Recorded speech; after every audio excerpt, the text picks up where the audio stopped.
यहाँ शुरू करना है। Let us try to locate, let us try to locate, आइए लोकेट करने की कोशिश करते हैं, आइए लोकेट करने की कोशिश करते हैं। आइए देखो, लेट अस से सेंटेंस शुरू होता है।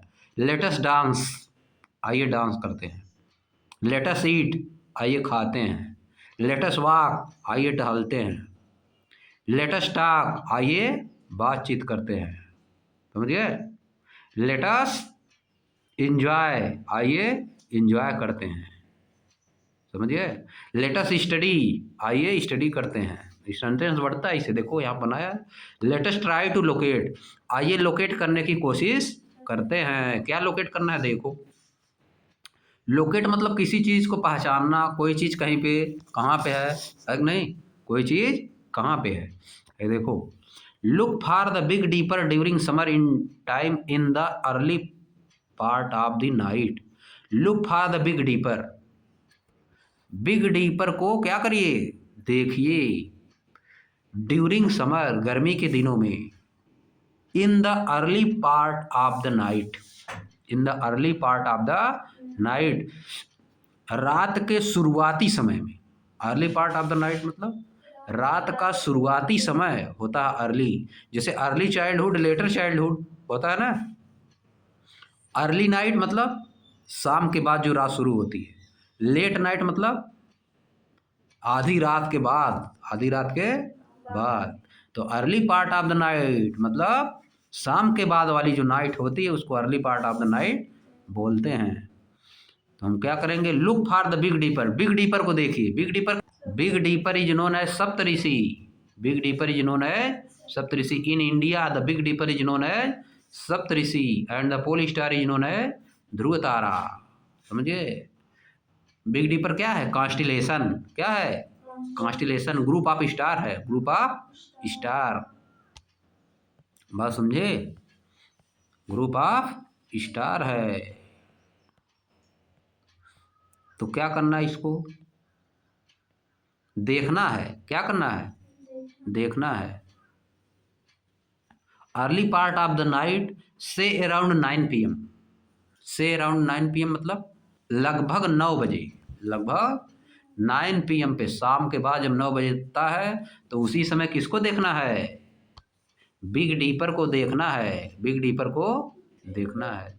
View the sky above the horizon toward the north part of the sky and identify the big deeper. View the sky above the horizon, above the horizon मतलब ऊपर, हॉरिजेंटल ऊपर। Horizontal मतलब एक होता है हॉरिजेंटल, एक होता है वर्टिकल। समझिए। View the sky above the horizon, आकाश को ऊपर देखिए। किस side? Towards the northern part of the sky, आकाश के नॉर्थ साइड में देखिए। किस साइड में देखिए? नॉर्थ साइड में। And identify the big dipper, और बिग डीपर को आइडेंटिफाई करिए। अब देखो, once you identify the big dipper, एक बार अगर आप बिग डीपर को आइडेंटिफाई कर लेते हैं, try to locate the pole star, तब क्या करिए? पोल स्टार को लोकेट करिए। लोकेट मतलब देखिए कहाँ है, लोकेट मतलब देखिए कि कहाँ है। Look at the two star present at the end of the big dipper cup and imagine the straight line passing through these toward the north. Look at the two star present at the end of the big dipper's cup. Big dipper जो constellation है वह एक cup की तरह बन जाएगा। एक cup की तरह बनता है, चटाई उसको बहुत लोग चटाई मानते थे पहले, एक बर्तन की तरह बन जाता है ना cup. Look at the to, cup मतलब चाय पीने वाला कप थोड़ा ना बनेगा, है कि नहीं? बनेगा एक चौका, चाय बनता है ना क्वाड्रिलेटरल टाइप का, क्वाड्रिलेटरल टाइप का बनता है। Look at the two star present at the end of the big dipper cup. Big dipper जो कॉन्स्टिलेशन है उसको बिग डीपर कप बोला है, उसको क्या बोला है? Big dipper cup. Big dipper cup जो कॉन्स्टिलेशन है उसके दो स्टार्स को देखिए, जो उसके एंड पे हैं उनको, दो स्टार को देखिए। And imagine a straight line passing through these, और एक स्ट्रेट लाइन इमेजिन कीजिए, और एक स्ट्रेट लाइन इमेजिन कीजिए passing through these towards the north, जो कि इनसे होके जाती हैं नॉर्थ में, जो कि इनसे होके नॉर्थ में जाती हैं, उन्हीं दोनों को अटैच करते हुए नॉर्थ में जाती हैं। At about 5 times the distance between these two star the imaginary line will be lead to another star which is not very bright, this star is the pole star. अब देखो आगे क्या लिखा है। At about 5 times the distance between these two stars, इन दोनों star के बीच का जितना डिस्टेंस है उसका 5 times, उसका 5 गुना the imaginary line will lead to another star, एक इमेजिनरी लाइन दूसरे स्टार की तरफ ले जाती है, which is not very bright, जो कि बहुत ब्राइट नहीं है, बहुत चमकीला नहीं है। This star is the pole star, यह स्टार कौन है? Pole star. लो, once you identify the big dipper, आप एक बार अगर बिग डीपर को आइडेंटिफाई करते हैं, try to locate the pole star, pole star को लोकेट करिए। Look at the 2 star present at the end of the big dipper, big dipper के एंड पे जो 2 स्टार प्रेजेंट हैं उसको देखिए। And imagine a straight line passing through these towards the north, और एक इमेजिन करिए लाइन जो कि नॉर्थ में जाती है, जो कि नॉर्थ की तरफ जाती है। At about 5 times the distance between these two star, इन दो स्टारों से बीच का जितना डिस्टेंस अगर उसका 5 times लें, उसका 5 गुना लें, the imaginary line will lead to another star, जो इमेजिनरी लाइन हम लेते हैं 5 गुना स्टार, 5 गुना इन सबों को डिस्टेंस का 5 गुना डिस्टेंस वाली जो इमेजिनरी लाइन लेंगे वो हमको कहाँ लेके जाएगी? पोल स्टार पे लेके जाएगी। कहाँ लेके जाएगी? पोल स्टार पे। अब देखो, you may also locate the bright constellation Orion, आप ब्राइट कॉन्स्टलेशन ओरियन को भी लोकेट कर सकते हैं। किस ओरियन क्या है? कॉन्स्टलेशन है। And the star serious in the night sky, और स्टार सीरियस को भी नाइट स्काई में लोकेट कर सकते हैं, मतलब देख सकते हैं, बता सकते हैं कि कहाँ पे है। अब आगे देखो, अब लेटेस्ट ट्राई टू आइडेंटिफाई 12.3 पे आ जाओ। लेटेस्ट ट्राई टू आइडेंटिफाई, आइए आइडेंटिफाई करते हैं कुछ और। अब देखो क्या है। इन इंडिया, यानी इंडिया में, Orion is best view during the month of December, Orion को दिसंबर के मंथ में बहुत अच्छे से देख सकते हैं। टू अप्रैल, दिसंबर से लेके अप्रैल तक, आफ्टर सनसेट, सूर्य के सेट होने पर, सूर्य जब खत्म हो जाता है, जब सन जब सेट हो जाता है, यानी सूर्य जब डूब जाता है, तो उसके बाद हम देख सकते हैं दिसंबर से लेके अप्रैल तक। So look for it during that period, तो इसीलिए इसको इसी पीरियड में देखना चाहिए। दिसंबर से लेके अप्रैल तक शाम को सूर्य अस्त होने के बाद इसको देखना चाहिए। किसको देखना चाहिए? ओरियन को। आप देखो यहाँ क्या लिखा है। 3 bright star in short straight line are located around the middle of Orion, 3 bright star in short straight line, 3 bright star, 3 चमकीले star in a short straight line, एक छोटी सी सीधी लाइन में, एक छोटी सी सीधी लाइन में, आर लोकेटेड, लोकेटेड होते हैं around the middle of the Orion, Orion के मिडिल में, ओरियन के मिडिल में। Imagine to be the belt of the Hunter, जिसको हम किस रूप में इमेजिन करते हैं? Belt of A Hunter, hunter का बेल्ट बांधते। देख लिए ओरियन यही है, यह क्या है? ओरियन है, यह वाला ऊपर और बहुत पहले था। ओरियन को देखो यहाँ पे, हाँ, बीच में जो 3 स्टार हैं उनको क्या बोला जाएगा? Hunters belt. बेल्ट हम लोग बीच में नहीं लगाते हैं कमर में, उसी तरह से इसके भी कमर में देखो लगा है बेल्ट, है नहीं? बात समझ गए? इसको क्या बोलते हो? हंटर का बेल्ट। बात समझ गए कि नहीं? इसीलिए बोला है। क्या बता हमको भी। अच्छा, कहाँ पे? हाँ, कहाँ पे चला गया? लेटेस्ट ट्राई टू आइडेंटिफाई में, आइडेंटिफाई से, हाँ अरे देखो, imagine to be the belt of the hunter, उसको क्या चीज इमेजिन करते हैं? Belt of the hunter. Orion को पूरा हंटर माना गया है, ओरियन को क्या माना गया है? हंटर। और जो जो तीनों स्टार है उसको क्या माना गया है? Belt of the hunter, hunter का बेल्ट उसको माना गया है। समझ गए? अब देखो, आइडेंटिफाई दीज 3 स्टार फर्स्ट। इन 3 स्टार को पहले आइडेंटिफाई करिए। As this is the easiest way to find Orion. यह सबसे आसान तरीका है ओरियन को पहचानने का। ओरियन को पहचानने का सबसे आसान तरीका क्या है? पहले 3 जो हंटर बेल्ट है उसको पहले पहचान लीजिए, समझ गए? फिर इसके बाद पहचान लोगे कौन है ओरियन। अब देखो, वंस यू आइडेंटिफाई ओरियन, एक बार आप जब ओरियन को पहचान लेते हैं, it is easy to locate the very bright star Sirius. तो सीरियस को आइडेंटिफाई करना बहुत आसान हो जाएगा। Which is locate close to Orion, जो कि ओरियन के बहुत ही नज़दीक होता है। इमेजिन ए स्ट्रेट लाइन, एक स्ट्रेट लाइन इमेजिन कीजिए, passing through the 3 middle star, जो कि तीनों मिडिल स्टार से होके जाती है, ओरियन के तीनों मिडिल स्टार से होके जाती है। And look along this line towards the east, और इसी लाइन से होते हुए ईस्ट की तरफ देखिए। This will lead to Sirius, ये आपको कहाँ लेके जाएगी? सीरियस के पास लेके जाती है, ये आपको सीरियस के पास लेके। उसी में देखो, जहाँ आप देख रहे थे, देखो स्ट्रेट लाइन तीनों बेल्ट वाली है, ओरियन बेल्ट, इसको हंटर बेल्ट बोला जाता है। एक स्ट्रेट लाइन अगर खींचोगे तो कहाँ लेके जाएगी? सीरियस तक। कहाँ तक ले जाएगी? सीरियस, जो कैनिस मेजर में है। कैनिस मेजर कॉन्स्टेलेशन में सीरियस है ना।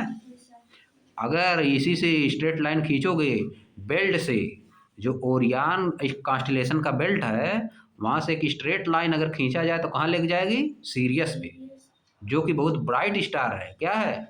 बहुत ही ब्राइट स्टार है। देखो, इसे समझा जाता है, यही लिखा वहाँ पे, ये लिखा कि if we draw a straight line, if we draw a imaginary straight line from 3 Orions, from the 3 stars of Orion, तो कहाँ लेके जाएगी? ये सीरियस पे लेके जाएगी। सीरियस क्या है? एक ब्राइट स्टार है। बात समझे? या दिया है, ये हमको कहाँ लेके जाएगी? Lead to Sirius, this will lead to Sirius, समझिए। If you study hard, this will lead to a happy life. इसका मीनिंग क्या होगा? If you study hard, this will lead to a happy life. If you study hard, this will lead to, lead it, this it will lead to a towards a good mark, it will lead to towards a good mark. अगर अच्छी पढ़ाई करोगे तो अच्छा mark आएगा, कहने का मतलब ये है। आगे देखो, आवर सोलर सिस्टम, हमारा सोलर सिस्टम, द सन, सन के बारे में सबसे पहले बता रहा है। सोलर सिस्टम में सबसे पहले क्या बता रहा है? सन के बारे में। अब देखो, यही बगल में एक बात और बता दिया, which star is the closest to us, कौन सा स्टार हमसे सबसे क्लोज में है? आगे बताएगा, ये पूछ रहा है ना बगल में प्रश्न, अब आगे बताएगा। अब देखो, आवर सोलर सिस्टम पे आ जाओ। Our solar system the sun, पहला उसमें क्या है? सोलर सिस्टम में sun. The sun is a star, sun एक स्टार है। It is the star closest to us, it is the star closest to us, या ऐसा स्टार है जो कि हमारे सबसे क्लोज है, हमारे सबसे क्लोज। तो क्लोजेस्ट स्टार कौन हुआ? The sun. Which star is the closest to us? The sun. It is extremely hot spherical ball of gases, यह बहुत ही गर्म, हॉट, स्फेरिकल मतलब गोला, स्फेरिकल मतलब गोल, स्फेरिकल मतलब गोल शेप की गैस की बाल है। क्या है? गोल शेप की बहुत ही गर्म गैस की बाल है।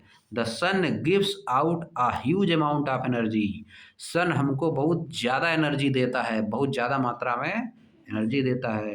And that is why it glow so brightly, इसीलिए यह बहुत ज़्यादा चमकता है। ग्लो मतलब चमक, ग्लो मतलब चमकता है। क्या करता है sun? That is why it glow so brightly, यही कारण है कि सन बहुत चमकता है। अब आगे आओ, आगे आगे। The sun produces heat and light and is the main source of energy on the earth, sun क्या प्रोड्यूस करता है? हीट और लाइट प्रोड्यूस करता है, जो कि सबसे मेन सोर्स है एनर्जी का। कहाँ पे? अर्थ पे। फिगर 12.6 में देखो दिया है, the rising sun, the rising sun. How big is the sun, sun कितना बड़ा है? It is about 100 times bigger than the earth in diameter, यह पृथ्वी से 100 गुना बड़ा है। कितना बड़ा है? 100 टाइम्स। कितना बड़ा है? 100 टाइम, डायमीटर मतलब जान ही रहे हो, सर्किल है तो उसका डायमीटर होता है, जो सेंटर से होके जाता है वही क्या होता है, डायमीटर होता है। 100 टाइम्स है इसका डायमीटर, सन के डायमीटर से 100 टाइम्स है। अगर मान लो अर्थ का डायमीटर अगर हम मान लिए 10 सेंटीमीटर, अर्थ की डायमीटर 10 सेंटीमीटर अगर मान रहे हैं, तो इसकी डायमीटर कितना हो जाएगी, 1000 सेंटीमीटर। समझ गए कितना हो जाएगी, बहुत बड़ा है, 10,000 से। आप देखो 100 टाइम्स है, कितना बिगर है, 100 times. And still it looks so small, लेकिन यह इतना छोटा दिखाई देता है, लेकिन यह इतना छोटा दिखाई देता है। Because it is very far from the earth, क्योंकि यह अर्थ से बहुत दूर है। The distance of the sun from the earth is about 150 million kilometre. Sun की अर्थ से डिस्टेंस कितना है, 150 मिलियन किलोमीटर। 150, 1 मिलियन में कितना होता है, इकाई, दहाई, सैकड़ा, हजार, 10,000, lakh, 10 lakh, crore, 10 crore, million, 10 million, 100 million. आई देखो 150 के आगे लगाओगे 12 जीरो, 150 के आगे 12 जीरो लगाओगे, इतना किलोमीटर होता है 150, फिर इसके आगे 12 जीरो, इतना किलोमीटर, यानी बहुत दूर है। समझे, बहुत दूर है, इसीलिए छोटा दिखता है। A useful unit for express distance with the solar system is astronomical unit, which is approximately the distance between the sun and earth. A useful unit for expressing distance between solar system, जो solar system है उन, जो solar system में जो star हैं, जो planet हैं, उनके बीच के डिस्टेंस को किससे मापा जाता है, एस्ट्रोनॉमिकल यूनिट से। किससे मापोगे, एस्ट्रोनॉमिकल यूनिट से। 1 एस्ट्रोनॉमिकल यूनिट कितना होता है, जितना सन और अर्थ के बीच का डिस्टेंस होता है उसको क्या बोला जाता है, 1 astronomical unit. 1 astronomical unit equal to 150 million kilometre, 150 million kilometre. बहुत स्टार इससे भी दूर है जो कि दिखाई ही नहीं देते, बहुत स्टार सन से भी बहुत दूर है जो नहीं दिखाई देते हैं। सन से दुगना डिस्टेंस, 3 गुना, 4 गुना, 10 गुना डिस्टेंस पे है तो दिखते ही नहीं है। समझ गए, तो दिखते ही नहीं है। आगे आ जाओ। मोर टू नो, और जानिए। The sun being the brightest object at the source of light and heat on the earth. Sun क्या है, सबसे ब्राइटेस्ट ऑब्जेक्ट है, किस चीज़ का सोर्स है, लाइट और हीट का। अर्थ पे लाइट और हीट के सोर्स के रूप में सबसे ब्राइटेस्ट ऑब्जेक्ट है। अब देखो, was elevated in the most ancient civilisation to the status of the deity. Was elevated, किसको एलिवेट किया गया, द सन को।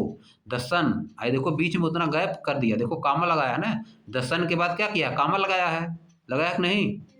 फिर देखो, फिर यहाँ पे देखो, the sun being the brightest object and the source of light and heat on earth. इतना सन के बारे में बताया है, क्या बताया है, सन के बारे में। फिर यहाँ से शुरू किया, चाहो तो इतना तुम हटा दो, इतना क्या करो, हटा दो, जो कामा के बीच में लिखा है इसको काट दे रहे हैं, पूरा क्या कर दे रहे हैं, काट दे रहे हैं। उस सन की जानकारी है, the sun being the brightest object and the source of the light and heat of the earth, इतना हटा दिए। The sun was the elevated in the most ancient civilisation to the status of a deity, to status of a deity. Deity मतलब होता है देवता, elevated मतलब प्रदान किया गया है, एलिवेटेड मतलब माना जाता है। सन को बहुत प्राचीन सिविलाइजेशन में किस स्टेटस, क्या स्टेटस दिया गया है, डेटी का स्टेटस दिया गया कि ये भगवान है, ये क्या है, भगवान है। प्राचीन सभ्यताओं में सन को भगवान माना जाता है, क्यों, क्योंकि यह क्या है, सोर्स है किसका, लाइट और हीट का सोर्स है, इसीलिए। समझ गए। जैसे अब देखो तुम्हारा नाम लिख दें यहीं पे, चाहे लिख दो द सन की जगह पर अनन्या लिख दो, समझ गए, सन की जगह क्या लिख दो, अनन्या, द अनन्या। फिर तुम्हारे बारे में कुछ लिख दो कामा लगा के, is studying in class 6, is studying in class 6, is a good girl. फिर इसके बाद आगे लिखो, इज लिविंग इन अरौला। कामा किस लिए दिया जाता है, जानकारी के लिए, जानकारी उसके बारे में लिख दिया जाता है, सेंटेंस बड़ा हो जाता है, सेंटेंस क्या हो जाता है, बड़ा हो जाता है। अब आगे देखो, इन इंडिया, भारत में, the sun is worshipped as Surya. Sun की पूजा सूर्य के रूप में की जाती है, किस रूप में की जाती है, सूर्य के रूप में। The heat provided by the sun keeps the earth at a temperature that make life possible. जो हीट प्रोवाइड करता है सन, वह अर्थ को ऐसे टेम्परेचर पे रखती है ताकि यहाँ पे लाइफ पॉसिबल हो सके। ना ही बहुत ज़्यादा टेम्परेचर हो पाता है अर्थ का, ना ही बहुत कम, इसलिए यहाँ पे लाइफ पॉसिबल है। इसलिए यहाँ पे लाइफ पॉसिबल है। बहुत ज़्यादा टेम्परेचर हो जाएगा तब भी लाइफ पॉसिबल नहीं रहेगी, बहुत कम टेम्परेचर हो जाएगा तब भी लाइफ पॉसिबल नहीं रखेगी। तो ये कौन काम करता है? सन करता है। सन अर्थ को एक डिफिनिट टेम्परेचर पे ही रखता है, बहुत ज़्यादा ना टेम्परेचर होने देता है ना बहुत कम, इसीलिए यहाँ पे लाइफ पॉसिबल है ड्यू टू सन। आगे देखो, sunlight is essential for plant to grow. Sunlight plant के ग्रो करने के लिए बहुत इसेंशियल है। Which provide food and oxygen to animal, जिससे ऑक्सीजन को फूड और क्या मिलता है? ऑक्सीजन मिलता है। जिससे एनिमल को क्या मिलता है? फूड और ऑक्सीजन मिलता है। किससे? प्लांट से। अब प्लांट किससे ग्रो होते हैं? सनलाइट से। इंक्लूडिंग ह्यूमन, इसमें ह्यूमन भी शामिल है। ह्यूमन भी शामिल है जिसको फूड और ऑक्सीजन चाहिए। अब फूड ऑक्सीजन हमको प्लांट से मिलता है। और प्लांट किससे ग्रो करता है? सनलाइट से ग्रो करता है। समझ गए? The sun is responsible for climate. Sun ही क्लाइमेट के रिस्पॉन्सिबल है। क्लाइमेट के लिए कौन रिस्पॉन्सिबल है? सन। सीजन के लिए भी रिस्पॉन्सिबल है, मौसम जो होता है। वेदर, अब देखो सीजन और वेदर दोनों में डिफरेंस होता है। सीजन मतलब मौसम मतलब क्या? विंटर, विंटर समर, ये सब क्या है? सीजन है। ये सब क्या है? सीजन। विंटर समर ये सब क्या है? सीजन। और वेदर क्या है? डेली वाला जो होता है। जैसे कभी धूप हुई, अभी धूप हुई तब तक बरसात होने लगी, फिर अभी देखो ठंडी पड़ने लगी। एक दिन का मौसम जो होता है उसको क्या बोला जाता है? वेदर। एक दिन के मौसम को क्या बोलोगे? वेदर। अब बहुत लॉन्ग टर्म के मौसम को, जैसे 4-4 महीने, 4 महीने जैसे ठंडी पड़ रही है, 4 महीने गर्मी पड़ रही है, 3 महीने बरसात हो रहा है, इसको क्या बोलोगे? सीजन। समझ गए सीजन वेदर में डिफरेंस क्या है? और क्लाइमेट तो जान ही रहे हो, क्लाइमेट इन्वायरमेंट होता है। क्लाइमेट क्या है? इन्वायरमेंट। जैसे इंडिया का क्लाइमेट कैसा है? यहाँ पे तीनों चीज़ होता है, ठंडी गर्मी बरसात तीनों चीज़ होता है। और दूसरी जगह क्लाइमेट अलग होता है। बहुत जगह क्लाइमेट ऐसा होगा जहाँ केवल गर्मी ही गर्मी रहेगी, बहुत जगह क्लाइमेट ऐसा होगा जहाँ केवल ठंडी ही ठंडी रहेगी। इसको बोला जाता है क्लाइमेट। समझ गए? वाटर साइकिल, विंड्स, इन सब के लिए कौन रिस्पॉन्सिबल है? सन। सन रिस्पॉन्सिबल है। Climate, season, weather, water cycle, wind, all of which are important for sustaining life on earth. ये सभी चीज़ें क्या हैं? लाइफ को सस्टेन करने के लिए अर्थ पे नेसेसरी हैं, इम्पॉर्टेंट हैं। इन सब के लिए कौन जिम्मेदार है? सन जिम्मेदार है। सन से ही सब संभव हो पाता है। समझ गए? हाँ, अब छुट्टी आज यहीं समाप्त। अब कल से यहाँ से होगा। However the sun is the much closer to us. समझिए?